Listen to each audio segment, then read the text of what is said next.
एक है ना, एपीजे अब्दुल कलाम जी की लाइन है कि there is a very big difference between success story and unsuccess story. When you read success story you will get only ideas, but when you read unsuccess story you will get ideas to get success. यानी कि सफल व्यक्तियों के बारे में सुनने से हमें एक सिंपल मैसेज मिलता है, लेकिन जब हम असफल है ना व्यक्तियों के बारे में पढ़ते हैं तो हमें वो लूप पॉइंट मिलते हैं कि कहाँ से कौन व्यक्ति असफल हुआ। जैसे कि एक बल्ब की खोज की गई, लेकिन प्रयास 10,000 बार हुए और सीखा तो 9,999 बार में ही है ना। तो ऐसा क्या है कि आज की युवा पीढ़ी सफल व्यक्तियों की ही तरफ देखती है, लेकिन उनको असफल व्यक्तियों की तरफ भी देखना चाहिए। उससे वो ज्ञान मिलता है कि किन किन वजह से वो असफल हुए। तो उस पर क्या युवा पीढ़ी को मैसेज देना चाहेंगे आप? श्री हनुमंत छाया ज्वेलर्स में आपका स्वागत है। शानदार कलेक्शन के साथ गहनों की दुनिया में आपका स्वागत है, जहां परंपरा और आधुनिकता का बेहतरीन संगम मिलता है। श्री हनुमंत छाया ज्वेलर्स, मेडिकल कॉलेज रोड, तिली वार्ड, सागर, मध्य प्रदेश। आओ झुककर सलाम करें उन्हें जिनके हिस्से में ये मुकाम आता है। किस कदर खुशनसीब हैं वो लोग जिनका खून वतन के काम आता है। नमस्कार, मैं हूं आपके साथ में भूपेंद्र सिंह और आप रिपब्लिक सागर मीडिया के साथ में हैं। आज पूरा देश 78वां स्वतंत्रता दिवस मना रहा है और इस वक्त हमारे साथ में मौजूद हैं मंत्री पुत्र अविराज सिंह जी। सर, बहुत बहुत स्वागत है आपका हमारे इस चैनल में। जी, बहुत बहुत धन्यवाद आपको और आपके सारे व्यूअर्स को स्वतंत्रता दिवस की बहुत बहुत शुभकामनाएं, बहुत बहुत बधाई। 78वां स्वतंत्रता दिवस मनाया जा रहा है। इस लंबे सफर में, आज़ादी के लंबे सफर में क्या क्या उपलब्धियां देश को हासिल हुई, क्या बताएंगे आप जनता की? देखिए, भारत के स्वतंत्रता के बाद से निरंतर सभी सरकारों ने देश के विकास के लिए काम करा, सभी प्रधानमंत्रियों ने काम करा। पर 2014 में जब माननीय नरेंद्र मोदी जी प्रधानमंत्री बने, तब से विकास का एक अलग मुकाम देश ने हासिल करा। चाहे वो स्वच्छ भारत अभियान हो, चाहे प्रधानमंत्री आवास योजना हो, चाहे उज्ज्वला योजना हो, ऐसी अनेक योजनाएं हैं। 100 से ज़्यादा योजनाएं जो प्रधानमंत्री जी ने शुरू करी, और उससे आज देश की इकॉनमी वर्ल्ड में 4th नंबर पे पहुंच गई है, 3rd पे पहुंचने वाली है। और ऐसे ही देश विकास करता रहेगा प्रधानमंत्री जी के नेतृत्व में, और नए नए मुकाम देश हासिल करेगा। उनका लक्ष्य भी है कि 2047 तक भारत को एक विकसित देश बनाना है। इसके लिए भारतीय जनता पार्टी के सभी कार्यकर्ता, माननीय प्रधानमंत्री जी, राष्ट्रीय अध्यक्ष जी, हमारे गृह मंत्री जी, सभी मुख्यमंत्री काम कर रहे हैं और निश्चित ये लक्ष्य पूरा होगा। स्वतंत्रता दिवस मनाया जा रहा है आज पूरे देश में। शहीदों को नमन किया जाता है, याद किया जाता है। कई ऐसे लोग भी हैं देश के नागरिक जो प्रत्यक्ष और अप्रत्यक्ष रूप से देश की सेवा में जुड़े हुए होते हैं, जिन्होंने देश के लिए बलिदान दिया, शहीद हुए। उनके प्रति क्या संवेदनाएं और क्या बातें व्यक्त करना चाहेंगे? देखिए, उन्होंने ही अपना सर्वोच्च बलिदान देश के लिए दिया, इसलिए हम आज़ाद हो पाए। और वैसे तो हम कई अनेक स्वतंत्रता सेनानियों को जानते हैं जिनके नाम बहुत विशाल हैं स्वतंत्रता की लड़ाई में।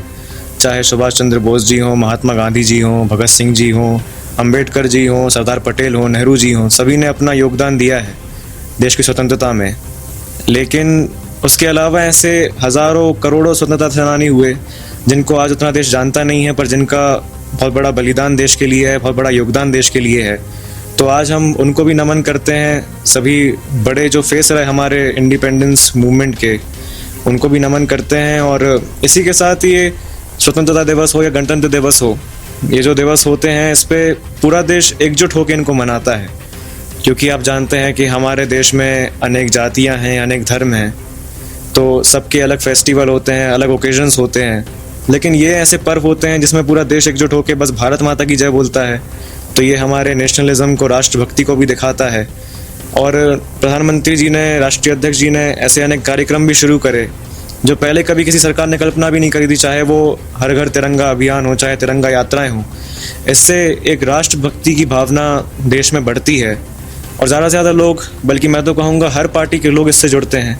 तो इसके लिए भी माननीय प्रधानमंत्री जी को, राष्ट्रीय अध्यक्ष जी को आभार है और बधाई है। और आगे भी ऐसे प्रोग्राम तो वो करवाते ही रहते हैं। एक है ना, एपीजे अब्दुल कलाम जी की लाइन है कि there is a very big difference between success story and unsuccess story. When you read success story you will get only ideas, but when you read unsuccess story you will get ideas to get success. यानी कि सफल व्यक्तियों के बारे में सुनने से हमें एक सिंपल मैसेज मिलता है, लेकिन जब हम असफल है ना व्यक्तियों के बारे में पढ़ते हैं तो हमें वो लूप पॉइंट मिलते हैं कि कहाँ से कौन व्यक्ति असफल हुआ। जैसे कि एक बल्ब की खोज की गई, लेकिन प्रयास 10,000 बार हुए और सीखा तो 1999 में ही है ना। तो ऐसा क्या है कि आज की युवा पीढ़ी सफल व्यक्तियों की ही तरफ देखती है, लेकिन उनको असफल व्यक्तियों की तरफ भी देखना चाहिए, उससे वो ज्ञान मिलता है कि किन किन वजह से वो असफल हुए। तो उस पर क्या युवा पीढ़ी को मैसेज देना चाहेंगे आप? देखिए, जैसे एग्जांपल देता हूँ ओलंपिक्स का। ओलंपिक्स में भारत 6 मेडल जीता, पर उसके अलावा ऐसे 8-9 स्पोर्ट्स थे जिसमें इंडिया को 4th प्लेस मिली थी। लेकिन अब ये जो फीलिंग डेवलप हुई है कंट्री में कि जिन्होंने 4th प्लेस हासिल करी लेकिन मेडल हासिल नहीं करा, उनको भी हम सभी युवाओं ने बधाई दी, शुभकामनाएं दी। और at this moment what I believe is कि सबके प्रयासों की सराहना होनी चाहिए, जो होती भी आई है। ये फीलिंग बहुत कम डेवलप हुई हमारे हिस्ट्री में, लेकिन अब वो फीलिंग बड़ी है कि जो भी प्रयास व्यक्ति देश के लिए करता है उसकी सराहना होती है। ओलंपिक्स एक एग्जाम्पल है, ऐसी अनेक एग्जाम्पल देश में है कि जो भी प्रयास करता है उनकी सराहना होती है। और इसी के साथ ये फीलिंग आगे भी यूथ में डेवलप होती रहेगी, क्योंकि यूथ जब खुद फेल होता है तब भी उसे ये फीलिंग का एहसास होता है कि ज़रूरी नहीं कि मेरी स्टोरी एक सक्सेस स्टोरी हो, पर मेरे एफर्ट्स को प्रेज़ करा जाना चाहिए, अप्रिशिएट करा जाना चाहिए। और एक बहुत अच्छी मूवी 12th फेल अगर आपने देखी हो, तो उसमें 5 बार असफल होने के बाद 6वीं बार वो IPS बने थे। तो उस मूवी से लोग इसलिए भी इंस्पायर हुए क्योंकि उन्होंने कभी हार नहीं मानी उस मूवी में। जो उनके लीड एक्टर थे, जिनके ऊपर मुझे लगता है महाराष्ट्र के IPS के ऊपर वो पूरी फिल्म बनी है। तो ऐसे मूवीज़ आ रही हैं, एक फीलिंग भी डेवलप हो रही है कंट्री में कि सभी एफर्ट्स को अप्रिशिएट करा जाना चाहिए। 15 अगस्त है, जब इंडिपेंडेंस डे आता है, रिपब्लिक डे आता है, भगत सिंह जयंती आती है, महात्मा गांधी जयंती, जब भी ऐसा एंथम सेलिब्रेशन आता है तो लोगों के अंदर एक देशभक्ति चरम पर आ जाती है, भावनाएं आती रहती हैं, देशभक्ति के सॉन्ग सुनते हैं, उनके बारे में देखते हैं, सुनते हैं, समझते हैं। लेकिन वो जैसे एट द मोमेंट निकल जाता है तो लोगों के मन में वो भावनाएं धीरे धीरे चली जाती हैं। वो भावनाएं हमेशा जागृत रहें, क्योंकि ये पल ऐसा रहता है कि लोग को किसी ना किसी को काम करने के लिए इंस्पायर करता है, मोटिवेट करता है, लेकिन ये सीमित समय तक के लिए होता है। वो पल और वो उत्साह हमेशा से मतलब मन में बना रहे, उत्साह बना रहे, एनर्जी बनी रहे। उसके बारे में क्या कहना चाहेंगे? लोग अपने विचार को कैसी विचारधारा में लेके जाएं? देखिए, मेरे हिसाब से हम इस देश के वासी हैं, तो हमारा देश की तरफ भी कर्तव्य बनता है। जो भी हम काम कर रहे हैं, वो चाहे प्राइवेट सेक्टर में हो सकता है, पब्लिक सेक्टर में हो सकता है, वो मैटर नहीं करता, पर सबको अपने डेली लाइफ में, डेली एक्टिविटीज़ में ऐसा कुछ तो करना चाहिए कि हमारे देश को भी कुछ कंट्रीब्यूशन उनकी एक्टिविटीज़ से हो। चाहे वो NGOs में वॉलंटियर करना हो, चाहे वो खुद का NGO शुरू करना हो, या फिर गवर्नमेंट के जो भी पब्लिक वेलफेयर के इनिशिएटिव हैं। जैसे जब माननीय मुख्यमंत्री शिवराज सिंह चौहान जी थे, तो उन्होंने एक बहुत अच्छा इनिशिएटिव शुरू करा था कि वो भोपाल में हर जगह घूमते थे और छोटे बच्चों के लिए खिलौने कलेक्ट करते थे, खुद ही करते थे, और फिर वही खिलौने जाके हर आंगनवाड़ी में बंट जाते थे। उसमें पूरे भोपाल ने बहुत बढ़ चढ़ के हिस्सा लिया था। मोहन यादव जी भी ऐसे अनेक इनिशिएटिव शुरू कर रहे हैं। तो हमारे डेली लाइफ में हम इतने बिजी होते हैं कि कई बार हमें लगता है कि हम बस अपने खुद के कामों पे फोकस करें, खुद के वर्क पे फोकस करें, पर अगर उस वर्क को भी उस वे में डाइवर्ट करा जाए कि वो अपने देश के डेवलपमेंट के लिए या फिर देश के समाज के सुधार के लिए हुआ हो, तो मुझे लगता है वो बहुत अच्छी चीज़ें हो सकती है। जैसे पर्सनली मैंने जब से मैं खुरई में काम कर रहा हूँ, एक कार्यकर्ता के रूप में ही कर रहा हूँ, पर मैंने हमेशा ये भी ध्यान रखा कि ज़्यादा से ज़्यादा मैं एजुकेशन की फील्ड में काम करूँ। क्योंकि जब भी मैं खुरई में गया तो मैं ऐसे कार्यक्रमों में ज़रूर गया जहाँ पर फ्री बुक्स डिस्ट्रीब्यूट हो रही थी बच्चों को, या फिर फ्री स्कूल ड्रेस डिस्ट्रीब्यूट हो रही थी, या फिर मैं बच्चों से मिला जिनकी कुछ डिमांड थी कि हमारा एक स्मार्ट क्लासरूम शुरू हो या फिर प्लेग्राउंड अच्छा चाहिए। तो मैंने ज़्यादातर एजुकेशन की फील्ड पे बहुत वर्क करा। तो ऐसे ही सब अपने जीवन में एक फील्ड चुने जिससे देश का और भला हो सकता है, उस फील्ड पे काम करें, तो फिर हम खुशी से ये सारे पर्व भी सेलिब्रेट करें। और अगर हमारा डेली कंट्रीब्यूशन कंट्री के लिए है तो फिर कंट्री को डेवलप होने से कोई रोक भी नहीं सकता। एक आखिरी सवाल, इंडिपेंडेंस डे है, हमारे चैनल के माध्यम से लोगों को क्या संदेश देना चाहते हैं कि आज के दिन के बाद से क्या सकारात्मक सोच लाए जो देश के भविष्य और निर्माण के लिए सहायक?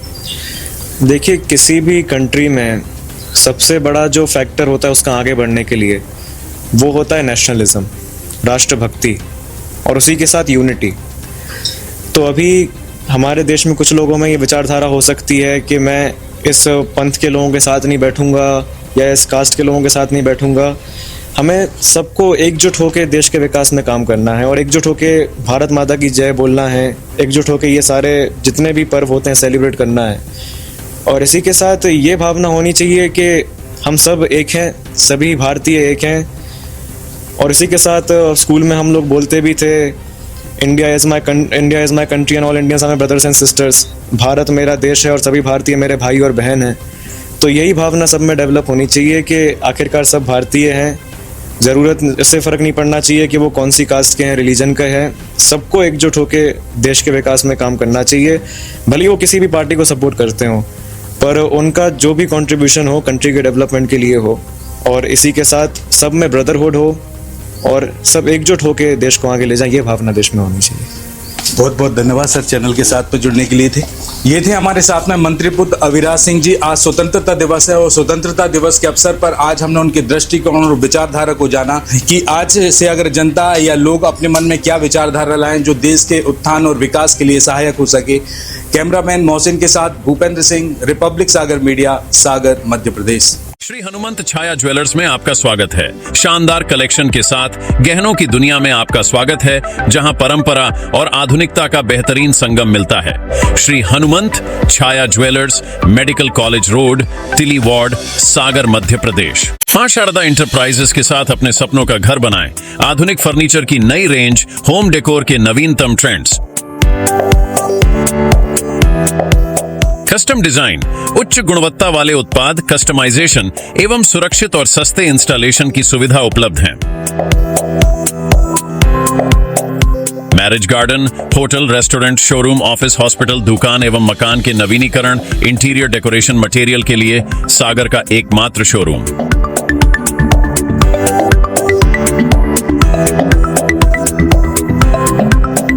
Waterproof, fireproof UV marble sheet, PVC low-wares 2G, 4G और 5G PVC panels, WPC low-wares और wallpaper के साथ।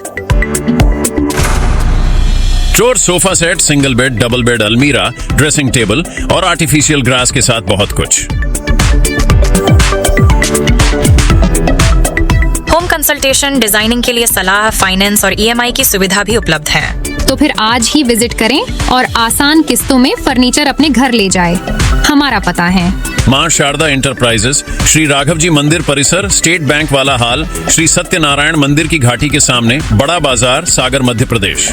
हमारा नंबर है 700062 रिपब्लिक सागर मीडिया को सब्सक्राइब अवश्य करें और आप हमारी आने वाली सभी वीडियो को देखना चाहते हैं तो आपको उसके लिए घंटी जरूर दबानी पड़ेगी ताकि आपको सभी वीडियो की नोटिफिकेशन समय समय पर मिलती रहे। रिपब्लिक सागर मीडिया पर जो भी वीडियो आएगा वह सच की कसौटी पर कसकर ही आएगा।